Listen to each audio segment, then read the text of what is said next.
ክርስቲያኖች እግዚአብሔርን ስትከተሉት ምን ትታችሁለት እንደመጣችሁ ራሳችሁን መጠየቅ አለባችሁ። በዚህ ዘመን ያለን ሰዎች እግዚአብሔር ለኛ የተወውን እናውቅ ይሆናል እንጂ እኛ ለእግዚአብሔር የተወነውን ነገር ግን ትዝ አይለንም። ለእግዚአብሔር የተዋችሁለትን ነገር እስኪ አስታውሱ። ምናልባት እግዚአብሔርን ስለ ብዙ ነገር ትተነው ሊሆን ይችላል እንጂ ለእግዚአብሔር ብለን የተውናቸው ነገሮች በጣም ብዙ ትዝ አይሉን። ካሉንም ራሱ አርፈን አንቀመጥም፣ እንመጻደቅባቸዋለን። ለምን ለእግዚአብሔር ትእዛዝ መታዘዝ የሚከብደን ይመስላችኋል? መቼም በዚህ ዕድሜያችን እስካሁን ባለንበት 10ቱን ትእዛዛት፣ 6ቱን ቃላተ ወንጌል፣ 6ቱን ሕግጋተ ወንጌል ሌላው ቢጠፋብን እንኳን ምን ክፉ ምን ደግ እንደሆነ እናውቃለን አናውቅ? እያወቀን ግን ያንን የመረጠውንና መደረግ ያለበትን ደግ ነገር ማድረግ የሚከብደን ለምን እንደሆነ ታውቃላችሁ? ለእግዚአብሔር ስንታዘዝ የሚጎልብን ነገር ያለ ስለሚመስልን። አብዛኞቻችን እግዚአብሔር የሚያዝንብን በደለኛ በመሆናችን አይደል፣ በደለኛነታችን ግን በመርሳታችን። በደለኛነታችንን መርሳታችንን ኃጢአታችንን መዘጋታችንን እግዚአብሔር አይወደውም። በደንብ አድርገን ንስሐ እንድንገባበት፣ በደንብ አድርገን እንድንናዘዝበት፣ በደንብ አድርገን ከእሱ ጋር እንድንታረቅበት ይፈልጋል። ክርስቲያኖች ልብ ብላችሁ ስሙ። እግዚአብሔር በፍርዱ ዙፋን ፊት ቆማችሁ ሳይፈርድባችሁ ራሳችሁ ላይ በደለኛ ነኝ ብላችሁ ፍረዱ።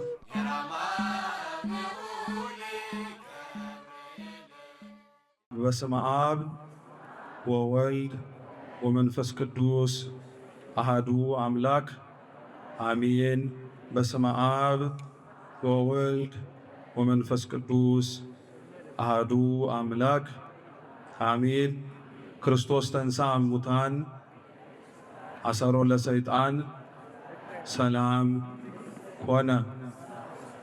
ክቡር አባታችን የየካ ደብረ ሳይል ቅዱስ ሚካኤል ዋና አስተዳዳሪ፣ ክቡራን አባቶቻችን ሊቃውንተ ቤተ ክርስቲያን፣ አበው መነኮሳት፣ አባቶች ካህናት፣ ወንድሞች ዲያቆናት፣ ሊቃውንተ ቤተ ክርስቲያን እንደየማዕረጋችሁ በዕለቱ ተገኝታችሁ በዝማሬ ቅድስት ቤተ ክርስቲያንን የምታገለግሉ መዘምራን የሆናችሁ ሁላችሁ ምእመናን ምእመናት በወደደን ባከበረን በአምላካችን ፍጹም ሰላም እንደምን አመሻችሁ፣ እንደምን አመሻችሁ፣ እንደምን ዋላችሁ። በቸርነቱ በምሕረቱ በዕድሜያችን ላይ ይህችን ሰዓት ጨምሮ በፊቱ ያሳየነውን የእምነት ማነስ የምግባር ጉድለት አምላካችን ይቅር ብሎ ለዚች ሰዓት ለዚች ደቂቃ በሰላም በፍቅር በጤና ጠብቆ ስላደረሰን ስሙ የተመሰገነ ይሁን። አምላካችን ቅዱስ እግዚአብሔር በቀሪዋ የትምህርት ጊዜያችን በመካከላችንም ተገኝቶ እንዲያስተምረን፣ እንዲመክረን፣ እንዲገስጸን ከምንም በላይ ቅዱስ ቃሉን መስማት የምንድንችል አይነ ልቡናችንን እንዲያበራልን የተዘጋጀ ሕሊና እንዲሰጠን የእርሱ ቅዱስ ፈቃድ ይሁንልን።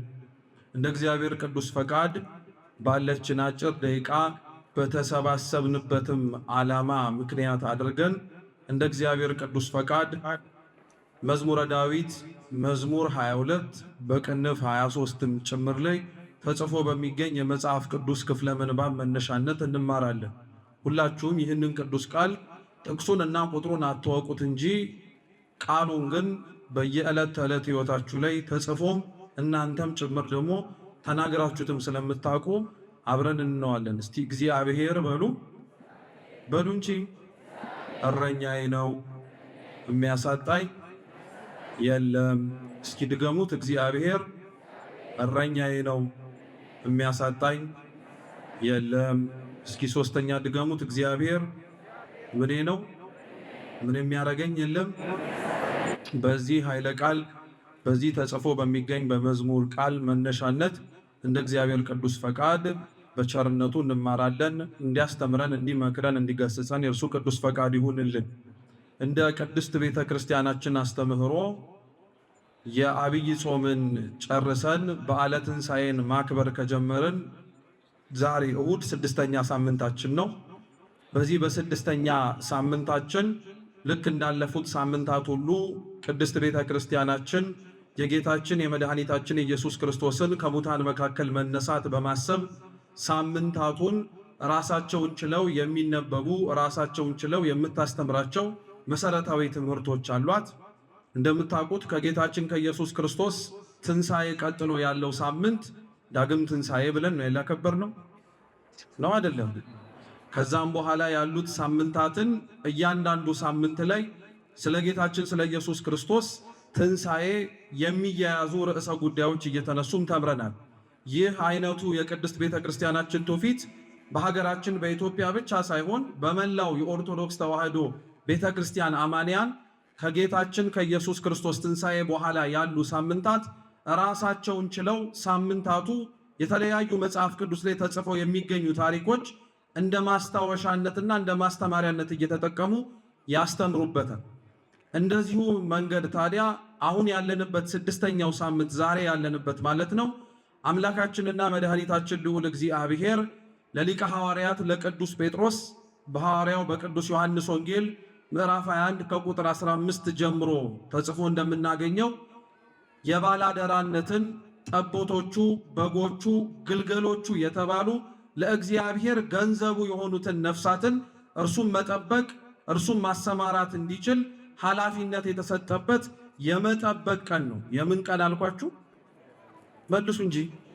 የመጠበቅ ቀን ነው። ቅዱስ ጴጥሮስ በዛሬዋ ዕለት ላይ አምላካችን መድኃኒታችን ኢየሱስ ክርስቶስ በጥብርያዶስ ባህር ዳርቻ ሌሊቱን ሙሉ አሳ ለማጥመድ ሲሰቃዩና አሳ ለማጥመድም ጭምር ሲሞክሩ ለነበሩት ለተማሪዎቹ ማጥመድ ያልቻሉትን አሳ ተገልጦ መረባችሁን በስተቀኝ በኩል ጣሉ ብሎ አሰብስቧቸው ተመልሰው ወደ ተነሱበት ወደ ወደቡ ከተመለሱ በኋላ ምግብ የተዘጋጀውን ቀምሰው ከጨረሱም በኋላ አምላካችንና መድኃኒታችን ኢየሱስ ክርስቶስ ሁላችሁም የምታውቁትን ለቅዱስ ጴጥሮስ ጥያቄ ጠየቀው። የዮና ልጅ ስምዖን ሆይ ከነዚህ ይልቅ ትወደኛለህን? አለው። ቅዱስ ጴጥሮስ በተደጋጋሚ ያለምንም መጠራጠር አምላኩ መድኃኔ ዓለም ኢየሱስ ክርስቶስን እንደሚወደው ደጋግሞ ተናገረ። ነገር ግን ጌታችን ኢየሱስ ክርስቶስ በእያንዳንዱ የቅዱስ ጴጥሮስን እወድሃለሁ ትወደኛለህ በሚሉት ጥያቄዎች ሁሉ ሊያስተላልፍለትና ሊያስተምረው የፈለገው ቁም ነገር ነበር። ልብ ብላችሁ ስሙ። የመጀመሪያ ቅዱስ ጴጥሮስን አምላካችን ኢየሱስ ክርስቶስ ትወደኛለህ ብሎ ሲጠይቀው አባቶቻችን የመጽሐፍት መተርጉማን ሲያስተምሩ ፍቅሩን በንጽጽር እንዲያስቀምጥለት ስለፈለገ ነው። ቅዱስ ጴጥሮስን ክርስቶስ ትወደኛለህ ብሎ የጠየቀው አንደኛ አንተ ራስህ ዙሪያ ላይ ካለው ነገር በሙሉ አብልጠህ ትወደኛለህ። እግዚአብሔርን ክርስቲያኖች የሚወዱት እና መውደድም ጭምር ያለባቸው በነገራችን ላይ ዙሪያቸው ላይ አለኝ ብለው ከሚያፈቅሩትና ከሚወዱት ነገር ሁሉ በላይ ነው። ከምንም ነገር ጋር እግዚአብሔር ፍቅሩ ሊነጻጸርም ሊወዳደርም ስለማይችል እኔና እናንተ እግዚአብሔርን ያለምንም ንጽጽር መውደድ አለብን ሲባል ለምን እንደሆነ ታውቃላችሁ? እግዚአብሔርም ያለምንም ንጽጽር እያንዳንዳችንን ስለሚወደን ነው። እንዲሁም የእርሱ ፍቅር ምዕመናን በጣም ሊደንቃችሁ ያስፈልጋል። አንዳችሁን በሚወድበት ልክ ሌላችሁን እንደማይወድ ታውቃላችሁ? አንዳችሁን በሚወድበት ልክ ሌላችሁን አይወድም። ያ ማለት ምን ማለት መሰላችሁ? እያንዳንዱ ነፍስ ለአምላካችን ለልዑል እግዚአብሔር የፍቅሩ መጀመሪያም የፍቅሩ መጨረሻም። እያንዳንዱን ነፍስ የሚወደው እግዚአብሔር በዓለም ላይ ያለ ብቸኛ ነፍስ እሱ እስከሆነ እስኪመስል ድረስ ነው። ስለዚህ እግዚአብሔር ፍጥረታቱን የሰው ልጆችን እንደዛ ስለሚወዳቸው ልጆች የሆኑት ራሱ እሱንም እንደዛ እንዲወዱት ይፈልጋሉ። ጴጥሮስን ትወደኛለህ ሲለው ከሁሉም ነገሮች አብልጠህ ታየኛለህ ወይ ሲለው እግዚአብሔር ያንን ሕይወት ለሁላችን ይስጠን። ደገመና አሁንም ትወደኛለህ ብሎ ሲጠይቀው ቅዱስ ጴጥሮስን እየጠየቀው ያለው ምን እያለው መሰላችሁ? ሌሎች ደቀ መዛሙርት ሌሎች አብረው ያሉት ወንድሞች ከሚወዱኝ በላይ ትወደኛለህን አሉ። በስንቱ ፍቅር በነገራችን ላይ እግዚአብሔር በምዕመናን ላይ በሚያሳድረው ብቻ ሳይሆን ምዕመናን እግዚአብሔርን በሚወዱበት መንገድ ብዙ ሰው ይቀናል።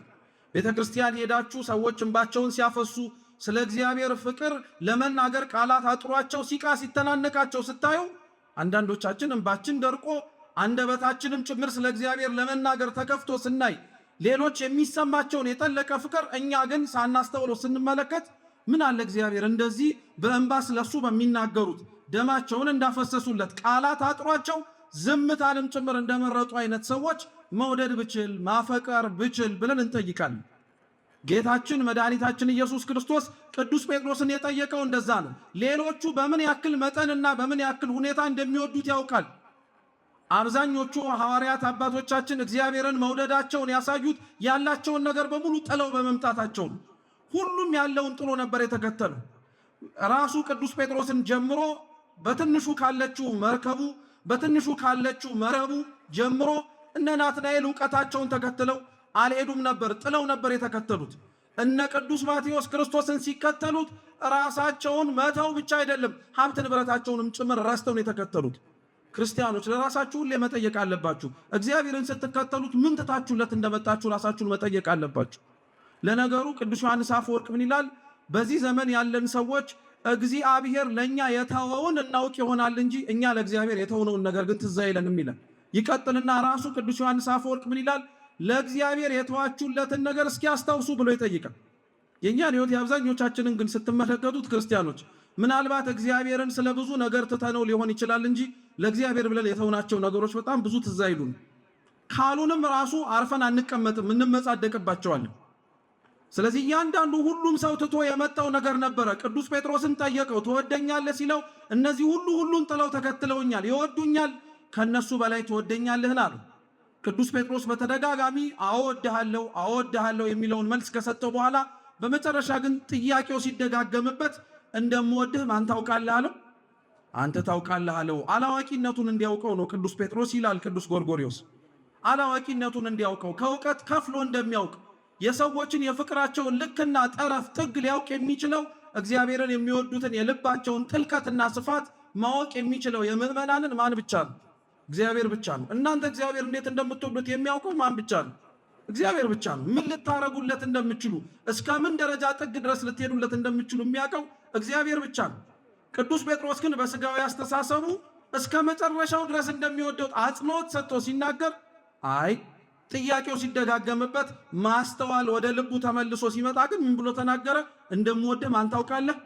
አንተ ታውቃለህ አለው። እና እንደሚወደው እርሱ ያወቀ አምላካችን ልዑል እግዚአብሔር ታዲያ ቅዱስ ጴጥሮስን ሁሉን ነገር ትቶ ሲመጣ የሾመው ሹመት እረኝነት ነው። እስኪ እረኝነት በሉ። እረኛ አድርጎን የሾመው መቼም በግ ጠብቅ፣ ግልገል ጠብቅ፣ ጠቦት አሰማራ የሚሉት እነዚህ ሶስቱም ቃላቶች ከበጋ ከጠቦት ጋር ከግልገል ጋር የሚውል ማን ነው? እንዴት ዋላችሁ? የሚውል ማን ነው? እረኛ ነው። ያንን ሁሉ ጥሎ ለመጣው ቅዱስ ጴጥሮስ አደራ ሰጥቶት ትልቅ ማዕረግና ስልጣን የሾመው ምንድን ነው ተብላችሁ ብትጠየቁ እረኝነት ነው።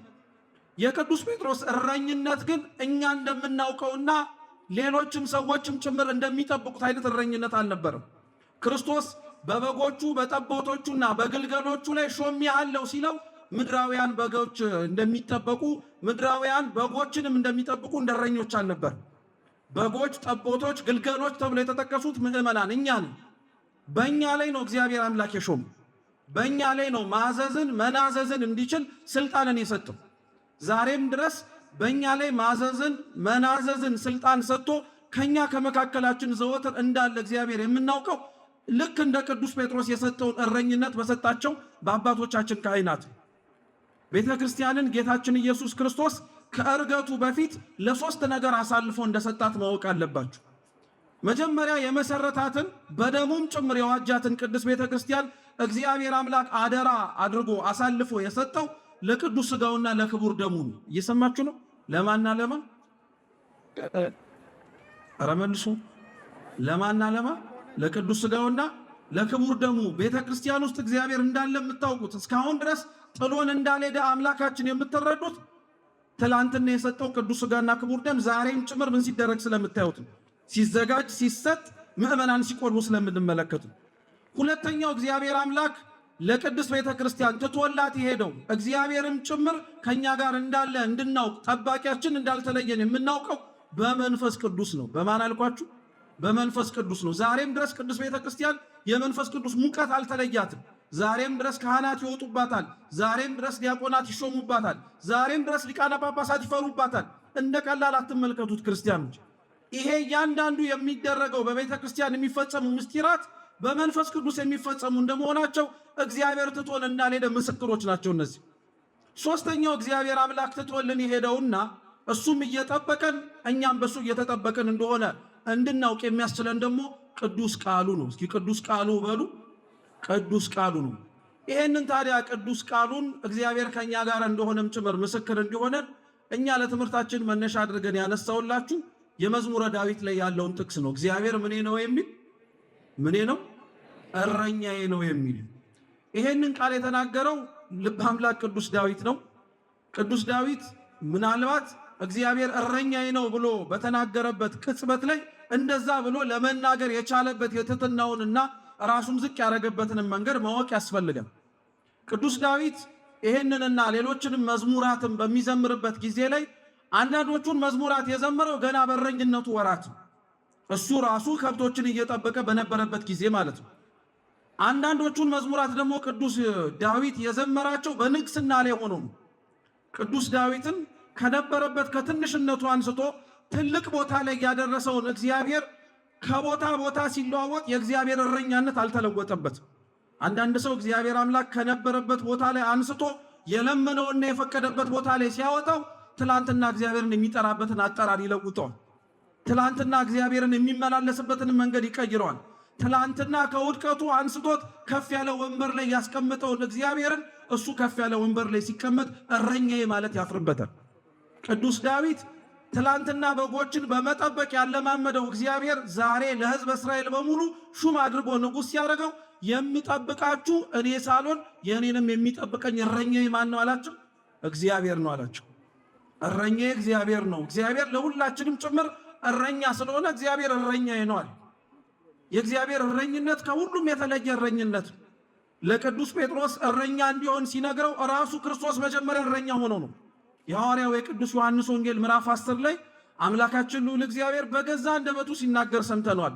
መልካም እረኛ እኔ ነኝ ብሎ ደግሞ እንደዛ ብሎ እኮ አላቆመም። የሚገርማችሁ መልካም እረኛ እኔ ነኝ ያለው ጌታችን ኢየሱስ ክርስቶስ እረኛው ደግሞ እንደ መልካምነቱ ነፍሱን ለበጎቹ አሳልፎ እንደሚሰጥም ተናግሯል። የትኛውን የምላችሁ ሀገራችን ውስጥ ያለ እረኛ 1000 ዓመት በጎቹን ሊወድ ይችላል እንጂ ስለ በጎቹ ብሎ ግን ራሱን አሳልፎ አይሰጥም። 1000 ዓመት በጎቹ በቀበሮ ሲበሉ ድንጋይ አንስቶ ወይ ዱላ ይዞ አለበለዚያም ሮጦ ለማስመለጥ ይሞክራል እንጂ ከተኩላና ከነጣቂዎች አፍ በጎቹን አውጥቶ እንካኔን ብላኝ ብሎ የሚበላ እረኛ አናውቅም ከክርስቶስ ውጭ። እግዚአብሔር ጠባቂነቱ ከሚመጣብን መከራና ችግር ከመጠበቅ ባለፈ እኛ የምንገባበት መከራ ውስጥ እሱ መግባትን ራሱ ይመርጣል እኛ እንድንወጣ። እኛ የተፈረደብንን ፍርድ አልነበረ እንዴ መጀመሪያውኑ እሱ ራሱ ተሸክሞት የተፈረደበት? እኛ የመጣብንን ሞት አይደለ እሱ ራሱ ተቀብሎ የሞተልን? እኛ ያጣነውን ሕይወት አይደለ የእሱን ሕይወት መልሶ ሰጥቶ ያሳየን? እንደ እግዚአብሔር እረኛማ ማንም ሊኖርም አይችልም። የእሱን እረኛነት ግን በእሱ እግር ስር የተተኩትም ጭምር እንዲከተሉት ይፈልጋል። እየሰማችሁ ነው ክርስቲያኖች? ቅዱስ ጴጥሮስን የሾመው በበጎቹም ላይ ጭምር ስልጣን የሰጠው እግዚአብሔር እስካሁንም ድረስ እንደሚሰጥ ታውቃላችሁ። ለምን ይመስላችኋል ክርስቲያኖች? እስካሁን ድረስ ቅዱስ ጴጥሮስ የተሾመውን ሹመት ቤተ ክርስቲያን የምትሾሙ፣ እስካሁን ድረስ ካህናትን የምትሾሙ፣ እስካሁን ድረስ ዲያቆናትን የምትሾሙ እንደ ቀላል እንዳትመለከቱት ልብ ብላችሁ ስሙ። ቤተ ክርስቲያን ካህናትን የምትሾመው፣ ዲያቆናትን የምትሾመው፣ ለመንጋው ጠባቂ የሚሆኑ ሊቃነ ጳጳሳትን የምትሾመው የጳጳሳትን ቁጥር ለመጨመር፣ የካህናትን ቁጥር ለመጨመር፣ የዲያቆናትንም ቁጥር ለመጨመር አይደለም። ይሄን ልብ ብላችሁ ወቁ ክርስቲያኖች። ከብዙ ጳጳሳት ቤተ ክርስቲያኑ ያንን ሁሉ ጳጳስ የምትሾመው ምናልባት ከነሱ ውስጥ ቅዱስ ጴጥሮስ ከተገኘ ተብሎ ነው።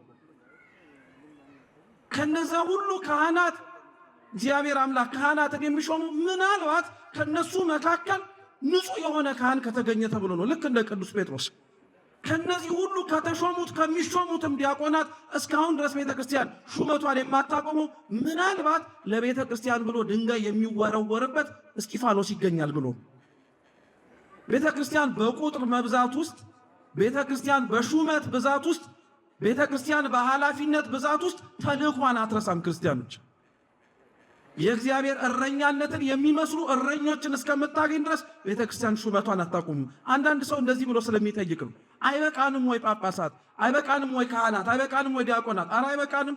ጴጥሮስን እስከምናገኝ እንሾማለን። ገና እስጢፋኖስን መልሰን እስከምናየው መልሰን እንሾማለን።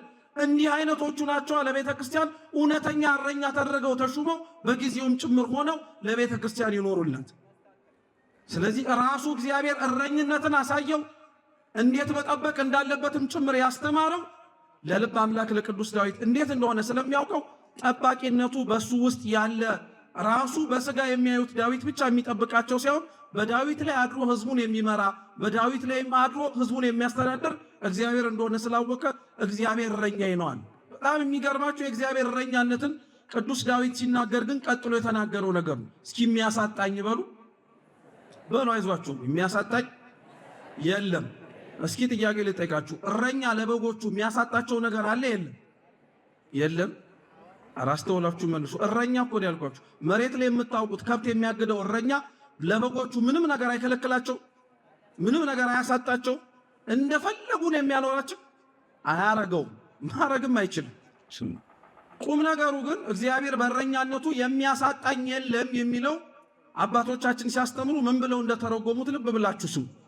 እግዚአብሔር እንደረኛነቱ ጠባቂ ነው፣ በጠባቆቱ ውስጥ ግን የሚያሳጣችሁ ነገር የለም የሚለው እንድታውቁት ነው። እግዚአብሔር የሚጠብቀን ክርስቲያኖች ከኃጢአት ከነውር ነው። ለሱ ጠባቆት እንዳንመች ሊያደርገን ከሚችለው ነገር በሙሉ ይከልለናል። ያንን ነገር በማድረጉ ግን አብዛኛው ሰው በሚባል ደረጃ የሚያጣውና የሚጎልበት ነገር እንዳለ ያስተውል። አብዛኞቻችን ክርስቲያኖች ለምን ለእግዚአብሔር ትእዛዝ መታዘዝ የሚከብደን ይመስላችኋል? ስለማናቃቸው ይመስላችኋል? መቼም በዚህ ዕድሜያችን እስካሁን ባለንበት 10ቱን ትእዛዛት፣ 6ቱን ቃላተ ወንጌል፣ 6ቱን ሕግጋተ ወንጌል ሌላው ቢጠፋብን እንኳን ምን ክፉ ምን ደግ እንደሆነ እናውቃለን አናውቅ? እያወቅን ግን ያንን የመረጠውንና መደረግ ያለበትን ደግ ነገር ማድረግ የሚከብደን ለምን እንደሆነ ታውቃላችሁ? ለእግዚአብሔር ስንታዘዝ የሚጎልብን ነገር ያለ ስለሚመስልን። አብዛኛው ሰው እኮ ክርስቲያን ሆኖ የተሾመ አብዛኛው ሰው እኮ ክርስቲያን ሆኖ ተጠምቆ ራሱ በእግዚአብሔር ጠባቆት ውስጥና እግዚአብሔር ወደ በደል እንዳይገባ በሚያደርገው በማንኛውም አይነት ነገር ውስጥ ያጣውና የጎደለው ነገር ያለ ይመስል ያጉረመርማል። እግዚአብሔር ክርስቲያኑ ሲጠብቃችሁ ምንም ነገር አያሳጣችሁ። ዛሬ እንዳትከለክሉት ያደረጋችሁ ኃጢአት፣ ዛሬ እንዳትሰሩት ወደ ኋላ የመለሳችሁ ምንም አይነት ነገር ነገ ላይ ለሚያመጣባችሁና ነገ ላይ ለሚሆንባችሁ ከኃጢአት በሚመጣ ጉስቁልና ሊሰውራችሁ ሩቅ አትሂዱ። ዳዊትን ተመልከቱት። ቅዱስ ዳዊት ምንም እንኳን መጽሐፍ እንደ ልቤ ብሎ ራሱ እግዚአብሔር ቢጠራው ልበ አምላክ ቅዱስ ዳዊት እንደ ልቤ የማያሰኝ በጣም ብዙ ስራ ሰርቷል። ሰው ገድሏል፣ የሰው ሚስት ቀምቷል፣ እግዚአብሔር አምላክን አሳዝኖታል በደንብ አድርጎ። እንደዛ ያደረገው ቅዱስ ዳዊት እንደዛ የተመላለሰው የኃጢአትን ሕይወትም ጭምር የቀመሰው ቅዱስ ዳዊት እግዚአብሔርን ግን ያሳዘነው ኃጢአት በመስራቱ አልነበረም። ኃጢአት ሰርቶ ኃጢአቱን በመርሳቱ። እየሰማችሁ ነው? አብዛኞቻችን እግዚአብሔር የሚያዝንብን በደለኛ በመሆናችን አይደለም፣ በደለኛነታችን ግን በመርሳታችን። በደለኛነታችንን መርሳታችንን ኃጢአታችንን መዘንጋታችንን እግዚአብሔር አይወደውም። ክርስቲያኖች በደንብ አድርገን ንስሐ እንድንገባበት፣ በደንብ አድርገን እንድንናዘዝበት፣ በደንብ አድርገን ከእሱ ጋር እንድንታረቅበት ይፈልጋል። ዳዊት ኃጢአት ሰርቶ ኃጢአቱን ረሳው። ነቢዩ ናታንን አመጣውና የራሱን ኃጢአት እንዴት አድርጎ ማስታወስ እንዳለበት ነገሩ። ከጎረቤት ያለ አንድ ሰው ታላቅ የሆነ ሰው መጥቶበት ድግስ ለመደገስ ፈለገ። ብዙ ከብቶች ነበሩታል። እየሰማችሁ ነው? ብዙ ከብቶች ነበሩታል። ከሱ ካሉት ከብዙ ከብቶቹ መካከል ግን ጎረቤቱ ላይ ያለች አንዲት ከብት አየና እሷን ፈለጋታል። እሷን አመጣት፣ አረዳት። ከዛ በኋላ ለእንግዳው አቀረበለት። እንዲህ አይነቱ ሰው በሀገር ቢኖር ምን ፍርድ ትፈርዳለህ? ዳዊት በጣም ተናደረ። እንዴት ብዙ እያለው ምንም ነገር ከሌለውና ጥቂት ካለው አንድ ነገር ካለው ነጥቆ ይወስዳል? ዳዊት እየፈረደ የነበረው ራሱ ላይ። ምንም ያላጣ ንጉሥ ነበረ። ነፍሱን አጥፍቶ ሚስቱን የወሰደበትን ያንን ሰው ግን እንዲያስታውሰው በምሳሌ ነገሩ። ዳዊት ይሄንን አውቆ በራሱም ላይ ፈርዶ ከዛ በኋላ ወደ እግዚአብሔር ተመለሰ። ክርስቲያኖች ልብ ብላችሁ ስሙ። እግዚአብሔር የፍርድ ዙፋን ፊት ቆማችሁ ሳይፈርድባችሁ ራሳችሁ ላይ ፍረዱ። እግዚአብሔር በፍርዱ ዙፋን ፊት ቆማችሁ ሳይፈርድባችሁ ራሳችሁ ላይ በደለኛ ነኝ ብላችሁ ፍረዱ። ራስ ላይ መፍረድን ቤተክርስቲያኒቷ ራሱ ትፈቅዳለች። ራስ ላይ ጥፋተኛ ነኝ ብሎ መናገርን ቤተክርስቲያን ትፈቅዳለች። ይሄንን ሁሉ ቅዱስ ዳዊት ካደረገ በኋላ የሚገርማችሁ ለእኔና ለእናንተ የቆጠርናቸው ሁለት ኃጢአቶች ዳዊት ላይ ግን ያመጡበት በጣም ብዙ መዘዝ። የወለደው ልጅ ሞቶበታል። የገዛ ልጁ ተነስቶ አምጾበታል። ብዙም ሳይቆይ በልጁና ከልጅ ልጁ በኋላ ያሉት በሮብዓም ዘመን መንግስቱ ተከፍሎበታል። አንዲት ጥፋት እኮ ነው ያጠፋው። ሁለት ጥፋት ነው ያጠፋው። ያጠፋው ጥፋት ግን በእጥፍ ሆኖ ነው የተመለሰልን። ዛሬ የምንሰራቸው ኃጢአቶች ነገና ከነገ ወዲያ ላይ በእጥፍ ሆነው የእግዚአብሔርን መንግስትና እረኛነት እንደሚያሳጣን አብዛኞቻችን አናውቅ። እግዚአብሔር እንደ እረኛነቱ በጎቹን ይንከባከባል ማለት ክርስቲያኖች አደራችሁን፣ በመሐሪነቱ ውስጥ ያለ ፈታሂነትና ቀጪነት አምላክም እንዳለው አትርሱ። ስለዚህ እግዚአብሔር እረኛዬ ነው ያለው ቅዱስ ዳዊት በጠባቆቱ ውስጥ ኃጢአት እንዳልሰራ በሚከለክለኝ ውስጥ ምንም ነገር አያሳጣኝም አለ። ቀጠለና ደግሞ ምን አለ? ነፍሴን መለሳት አለ። እስኪ ነፍሴን በሉ እንጂ ምን አረጋት? ዳዊት ይሄን መዝሙር እኮ ሲዘምር ነፍስና ሥጋው አብረውት ሆነው እኮ ነፍሴን መለሳት ማለት ምን ማለት መሰላችሁ? ማስተዋል እንድችል አደረገኝ ማለት ነው። ከምን እንደራኩኝ ከእግዚአብሔር ጠባቆት ርቄ የደረሰብኝን ነገር በሙሉ በማየት ውስጥ ወደ ኋላ ተመልሼ በደንብ አድርጌ ማስተዋል እንድችል ነፍሴን መለሳት አለ። ይሄን ብቻ አይደለም፣ እንደ ጠባቂነቱ ደግሞ እረኛው የሚያሳጣቸው ነገር ለበጎቹ እንደሌለ የተናገረው ቅዱስ ዳዊት እዚሁ መዝሙሩ ላይ ደግሞ ምን አለ? በለመለመ መስክ ያሰማራኛል፣ በዕረፍት ውኃ ዘንድም ምን ያደርገኛል? አይገርማችሁ? ለበግ በጣም የሚያሳስበው ነገር ምግብና መጠጥ ነው። ሌላ ምንም ነገር አያሳስበው። የሚያድርበት ምን የሚልበት ከተመቸው ሆዱ ከጠገበ ምንም ችግር የለበት። አሁን እናንተ በጣም የሚያሳስበን ነገር ምንድን ነው? አይዟችሁ አትፍሩ። እኔ ልመልስላችሁ፣ እህል ነው። የምትሰሩት ስለምንድን ነው? ለመብላት አይደለም እንዴ? ለመመጽወት ነው ብላችሁ እንደው አደራችሁን ከሆነ ጥሩ። ግን አብዛኛው ሰው የሚሰራው ሆዱን ምን ለማድረግ ነው? ለመብላት ነው። እንደ በግነታችን እግዚአብሔር አምላክ አመላችንን ስለሚያውቀው በለመለመ መስክና በእረፍት ውሃ ዘንድም የምንበላውን የምንጠጣውን ይሰጠናል። በጣም የሚገርማችሁ እግዚአብሔር መጋቢነቱ ራሱ እንዴት እንደሆነ ተመልከቱት። የቅዱስ ማቴዎስ ወንጌል ምዕራፍ 5 ላይ አምላካችን የተራራውን ስብከት ሲያስተምር በጣም ብዙ ሰዎች ይሰሙት ነበር እና እነዛ ብዙ በተራራ ላይ ሆኖ ያስተምራቸው የነበሩትን ነፍሳት፣ በተራራ ላይ ሆኖ የመክራቸው የነበሩትን እስራኤላውያን በሙሉ ከአንድም ሁለት ጊዜ ከትምህርቱ ጣፋጭነት የተነሳ እዛው ገበያ እስከሚፈታበት ምሽት ሰዓት ድረስ ተቀምጦ ይማሩ ነበር እና ጌታችን ኢየሱስ ክርስቶስ እንጀራና ዓሣ እያበረከተ አብልቷቸው አጠጥቷቸው ነበር እና መጽሐፍ ትርጓሜያችን ምን ይላል መሰላችሁ? እንጀራውንም ሲያበላቸው እንጀራውን ከማብላቱ በፊት ቄጠማ የተጎዘጎዘበት መልካም የሆነ ቦታ ላይ እንዲሰፍሩ አደረጋቸዋል። ለምን እንደሆነ ታውቃላችሁ? መብላቱንስ አብልቶናል፣ ነገር ግን ያው እየቆረቆረን ነው የዋጥነው ብለው እንዳያሙት ማለት ነው። እሱ ብቻ አይደለም፣ ሲያጠጣቸውም ራሱ ያበላቸው አምላካቸው ከወንዝ ዳር እንዲቀመጡ ነው ያደረጋቸው። መብላቱን በልተናል፣ ነገር ግን ደግሞ የበላኑን በምን እናውርደው ታነቅን ብለው እንዳያጉረመሩ እግዚአብሔር ሲያበላ ሲያጠጣህም ጭምር ምቾትህን እንዲሰማህ አድርጎ ነው። አሁን በጣም የሚገርማችሁ ግን እንደዚህ የሚጨነቅላችሁን እግዚአብሔር እናንተ ትጨነቁለታላችሁ ወይ ነው ጥያቄ። እንደዚህ የሚያስብላችሁን እግዚአብሔር እናንተስ ታስቡለታላችሁ ወይ? እግዚአብሔር ለዛ ነው ክርስቲያኖች አሁን እንደነዚህ አይነት መርሃ ግብራት ተዘጋጅተው ኑ ተሰብስበን እግዚአብሔርን እናመስግን፣ ኑ በአባቶቻችን ጸሎት እንባረክ፣ ኑ በምህላ እግዚአብሔር አምላክን እንጥራው ሲባል እግዚአብሔር ምን እያደረገ እንደሆነ እየገባችሁ ነው። እረኛ ሆኖ እየጠበቃችሁ እኮ ነው። በዚህ ሰዓት ላይ ምን ልናደርግ እንደምንችል፣ በዚህ ወቅት ላይ ምን ሰርተን እግዚአብሔርን ልናሳዝነው እንደምንችል አናውቅም። በእርግጠኝነት ግን በእግዚአብሔር ቤት በዚህች ሰዓትና በዚህች ቅጽበት በመገኘታችን እግዚአብሔር ከማናውቀው እርሱን ሰርተን ከምናሳዝነው ነገር ጠብቆናል። አልጠብቀን? ጠብቆናል። ምንም ጥርጥር የለው። ነፍሳችንንስ ማስተዋል እንድትችል አድርጓታል? አላደረጋት? አድርጓታል። አብልቶናል? አላበላን? አብልቶናል፣ አጠጥቶናል። የምናመሰግነው ምስጋና ተሰብስበን የምንዘምረው መዝሙር እኮ ክርስቲያኖች ተራ ዝማሬ እንዳይመስላችሁ። ድምፃችንን አሰምተን ለሌላውም ጭምር የምንሰማበት የድምፅ ውድድርም ልኬት አይደለም ክርስቲያኖች። ይህ የምንዘምረው መዝሙር እኮ በላይ በሰማያት ቅዱሳን መላእክት እያመሰገኑ እንጀራቸው የሆነ ምግባቸውን እኮ ነው። ይህንን መዝሙር ስንዘምር እኮ ነፍሳችንም ጭምር እየጠገበች እንደሆነ ማስተዋል መቻል አለባችሁ። ስለዚህ በዚህች ቅጽበት በዚህች ሁኔታ ከምንሰራው ኃጢአት ጠብቆ እርሱን ልናሳዝነው ከምንችለው ነገር በሙሉ ሰውሮ እንበላው ዘንድ እንጠጣው ዘንድ ምስጋናውን ሰጥቶ ማስተዋል እንድንችል ነፍሳችንንም መልሶ የጠበቀን ማን ይመስገን? ማን ይመስገን? እግዚአብሔር ይመስገን። የሰማነውን በልቦናችን ሰሌዳ ይጻፍልን። የምንዘምረውን መዝሙር የምናቀርበውን ምስጋና አምላካችን በብሩህ ገጽ ከደመና በታች ሳያስቀር ይቀበልልን። እንደ ቸርነቱ በዚህ እንደተሰበሰብነው ከምንም በላይ ደግሞ በላይ በመንግስተ ሰማያት የምል እንዳይመስላችሁ ቅዳሴው ላይ ተሰብስበን ለመቁረብ ያብቃን። ይሄ ሁሉ ምዕመን ይሄ ሁሉ ክርስቲያን ተሰብስቦ ቤተ ክርስቲያናችንን ደስ የምትሰኘው እውነተኛ የሆነውን አማናዊም የሆነውን የጌታችን የመድኃኒታችን ኢየሱስ ክርስቶስ ቅዱስ ሥጋውን ክቡር ደሙን መቀበል ስንችል እንደሆነ ይታወቃልና ለዛ ክብር እንድንበቃ አምላካችን ሁሉ እግዚአብሔር ይፍቀድልን፣ ይርዳን። የሰማነውን በልቦናችን ሰሌዳ ይጻፍልን። በጎደለው በነጠበው በሊቃውንት በአባታችን የሚታረም ይሁን። ስብሐት ለእግዚአብሔር።